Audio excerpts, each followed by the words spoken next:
What's up guys, my name is George and we're here in downtown Miami, and today we're going to be talking about Panerai watches. On the wrist we have a Panerai Radiomir, so we're going to show you guys this watch, talk about the brand. So let's do it.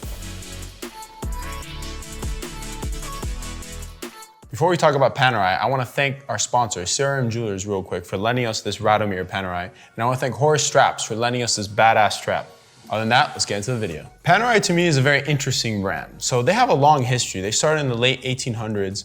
And for the longest time, they kind of just made diving instruments. I mean, they would make kind of like underwater compass, kind of on the wrist, like stuff like that. Very like specific diving tools. And then they slowly started getting into watches, and they started issuing watches to the, Italian military. And eventually, they kind of transitioned from this boutique sort of brand to more of the mainstream luxury watch brand. And then, it came to a point where Panerai was really hot. I mean, if you look at the early 2000s, we had what we call Paneiristas, these very big enthusiasts of the brand.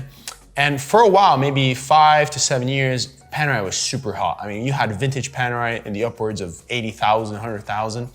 And then it kind of, dipped down. And then now the brand, low-key, is sort of dead.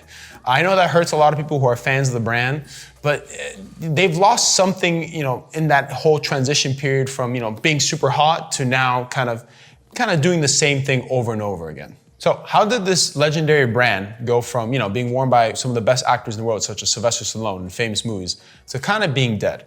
Well, first off, let's start with Panerai's, in my opinion, their first problem. A lot of their models are too basic and they look too similar. A lot of them share the onion crown, the basic dial layout with a seconds hand or maybe a power reserve. And another problem was the movements. For the longest time, they were using basic off-the-shelf ETA movements. Now, a lot of brands do that, it's not a problem.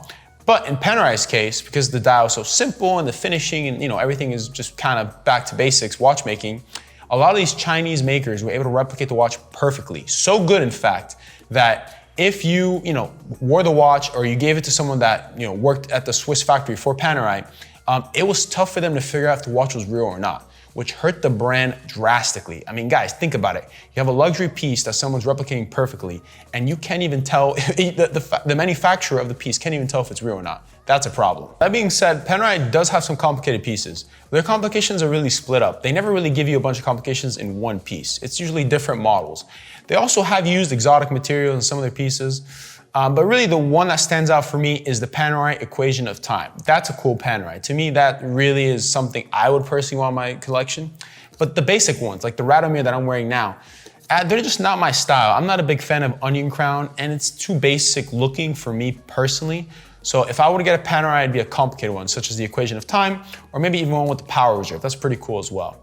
Now the brand, as of recent, has been doing things that I don't agree with. They recently released a model where they've reduced the water resistant and kind of cheapen the watch. They're cost saving, they're cost cutting.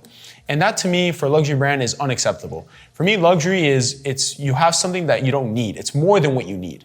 And the whole point of a Panerai is supposed to be rugged. It's supposed to be built for, Italian divers, military. And the fact that they're kind of cheapening the brand and not really innovating, it's really hurting the brand. If you look at its, early 2000s history, there was a big collector base for the brand and it was amazing. But now I really think they have to reinvent themselves to become relevant in the modern age. In conclusion, guys, Panerai is a great brand, but I think they need to reinvent themselves to kind of stay relevant in the modern watch game. This Radiomir is a cool watch, don't get me twisted. It has a lot of history and it's, a nice watch to wear casually. But I think Panerai really needs to come out with something new, something original.